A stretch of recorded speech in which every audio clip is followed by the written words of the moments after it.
good, y'all? Welcome back. Welcome back. Happy Tuesday. Happy Tuesday. Happy Tuesday. Beautiful day outside. Beautiful day outside. Hope you guys are doing well. How you guys doing, actually?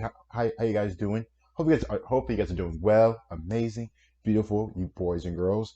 Hopefully everybody's doing all right. Back with another AFL video. Shout out to Footy Ass. I think his name is Footy Ass. Super Flood. The night the AFL changed forever. So we are finna react to. We are finna see what it's talking about. The night the AFL changed forever. I'm not really sure what's gonna go on.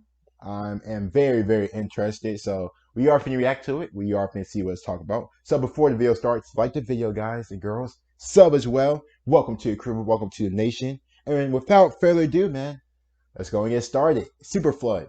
The night the AFL changed forever. Looking forward to it, man. Let's go and get started. No Yes, sir. team has ever dominated an AFL season like Essendon in 2000.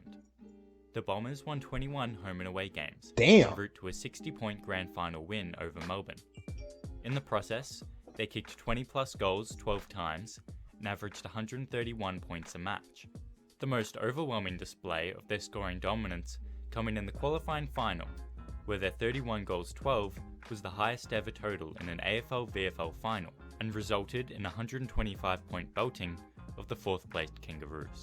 Okay, yes, 30 seconds and we're already pausing the video. Yeah. So first thing first, Essendon was extremely good in the 2000s. 20, just setting, I think it was like 21, right? 21. 21 home and away wins they was getting. That's phenomenal. And then for North Melbourne to come into the first qualifying round to get absolutely shitted on, 198-71, my gosh. But I think that says a lot about Essendon, how great they was this year. But let's go ahead and get more into the video, see what it's talking about. It's tough, the midfield exceptionally skilled, and the forwards were utilised by Kevin Sheedy to devastating effect. 8 players kicked 20 goals that season. Hey, spread the led by wealth. Spearhead Matthew Lloyd, who won the Coleman Medal with 109 goals, while Scott Lucas was more than handy with 57. It took 21 weeks for them to lose a game. Defeated by 94, 43, 36, 24, 63, 58, 64, 101, 83, 87. They was just smacking asses. They was just beating ass all of this year. Oh my gosh, Essendon. Oh, what a year. What a year they had. On face value, you'd expect the match that finally cracked the Bombers would be celebrated. A plucky Western Bulldogs side came into the round 21 match on the edge of the top 8. But not only did the Doggies cement a finals appearance that week, but they managed to overcome the rampaging Bombers. And also, if you guys want to see, I think if you guys are interested, if you guys want to see, a live stream of just classic old AFL games, like full AFL games, you guys let me know. We can probably get into that. We'll probably do one, soon, couple weeks, maybe next week, something like that. But if you guys are interested in that, watching and reacting to old AFL games, classic AFL games, let me know in the comment section. We can likely set that up as well. It was one of the greatest upsets in league history. They lost. As great as the story is, however, the match itself has been overshadowed by just how the Bulldogs did it, and is now considered one of the most infamous in the AFL era. That's not good. The challenge to coach Terry Wallace and his team was simple. How do you stop Essendon's relentless scoring ability? The answer Wallace arrived at was straightforward enough and away from prying eyes, as the Bulldogs trained the tactic that would become known as the Super Flood at the home of their then VFL affiliate side Werribee. Super Flood. Flooding is the decision to push large numbers of players into your team's defence. As a tactic, it is almost as old as Australian football itself. In fact, centuries ago, Thomas Wills, who was a member of the Melbourne Football Club committee and responsible for writing the game's first rules in 1859, is reported to have instructed some of the teams he captained to push large numbers of players back in defence. I know AFL was this old. I know AFL was this old. The tactic would come back into fashion in Sydney. It's like baseball. Where Rodney Eade would coach the Swans to a '96 grand final appearance, by instructing his players to push back a line when they lost the ball, essentially creating a 9-man defense. This tactic had the added bonus of affording Tony Lockett plenty of space to work with when the Swans counterattacked. The Super Flood, however, was something different entirely. The Age dramatically called it the greatest flood since Noah. As many as 14 dogs stood guard in the defensive arc, forming a wall the Bombers could neither get through nor over. So they basically parked the bus. Focus of the Bulldogs was on taking away any and all space from the Bombers' dangerous forwards by piling numbers into the defensive 50. Almost immediately, Dermot Brereton, calling the match for Channel 7, described what was happening. They're just flooding back inside 50. There'd be 15 blokes inside the defensive half for the Doggies. 15 blokes. Is okay. I don't know if I ever like really asked you guys this, but is blokes like I mean like what does that mean? Like are blokes like I don't know if that's like a good or a bad thing. Like do y'all say what's up? What's up, my bloke? Like like there'd be 15 blokes. Like I mean I guess is that just like another name of like dudes or my guy or friend? The Bombers were rattled early. The Bulldogs kicked the first 2 goals, and it took a dubious 50-metre penalty on the wing that brought Steve Alessio inside 50 to give Essendon their first. You all see a cut The too, space man. afforded Yes, by sir. the flood allowed the Bombers to control the centre of the ground, but many of their attacks ended in an intercept mark. Essendon midfielder Jason Johnson later expressed his side's frustrations to The Age. You got the ball in the middle of the ground and looked forward, and all you could see was a sea of Bulldogs players and no space. Dermy was rattled too. When asked what he thought Essendon should do to combat the Bulldogs' tactics, all he could manage was, they've just got to wait for them to tire. Kevin Sheedy, however, had other ideas.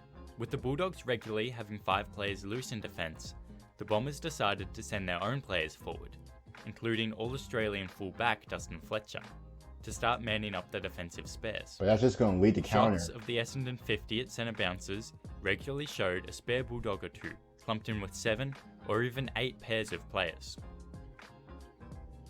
Eventually, Essendon clawed their way in front during the second quarter, largely thanks to Michael Long's precision kicking and Fletcher's move to the forward line.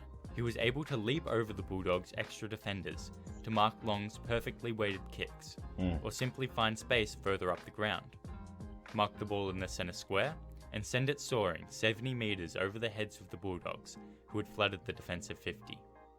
The Bombers' fullback led his team scoring with 3 goals, emphasising the sheer strangeness of that night. As halftime approached with the Bombers in front, the question was raised: does Terry Wallace rethink what he's doing? Yeah, I was As thinking the Brad same Johnson thing. was collected off the ball on the stroke of halftime, tensions caused by the confused and fiery match saw the teams scuffle briefly before heading down the race, 45 apiece at the main break. So it seemed like Western Bulldogs' plan was actually pretty good.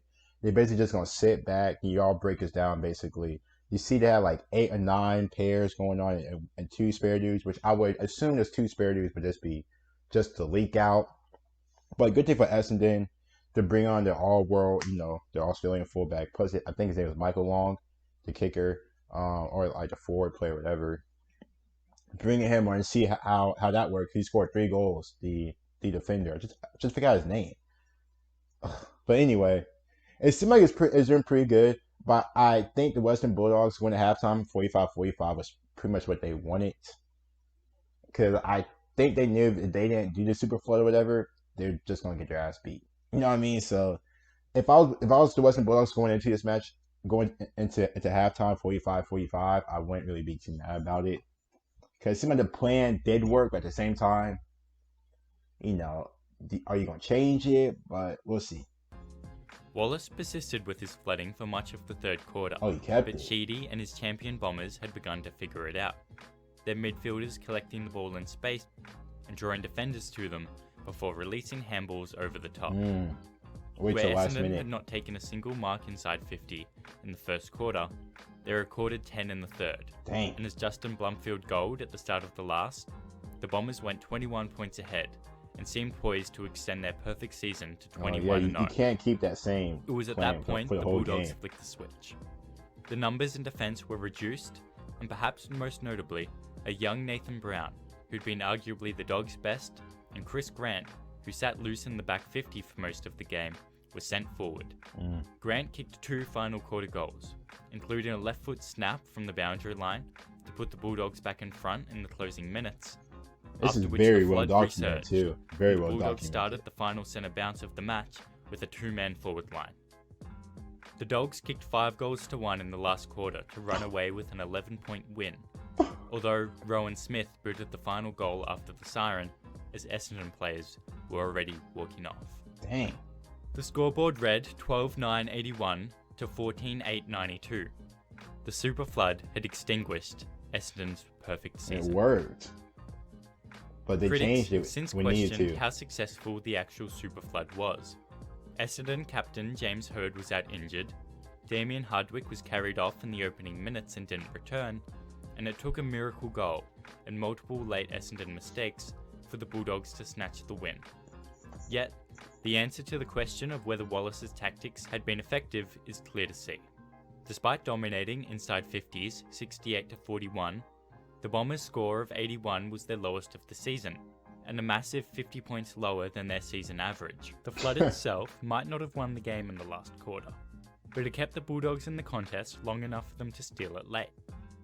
Wallace and his contemporaries continue to draw criticism for this defensive focus. Football fans during the 80s and 90s had become accustomed to high-scoring, spectacular matches, dominated by key forwards like Lockett, Dunstall and Ablett Sr. This style peaked in the offensive power of the 2000 Essendon team.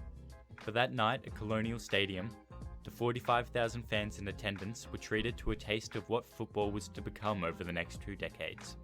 Tactically, this is at a new level tonight, Brereton remarked.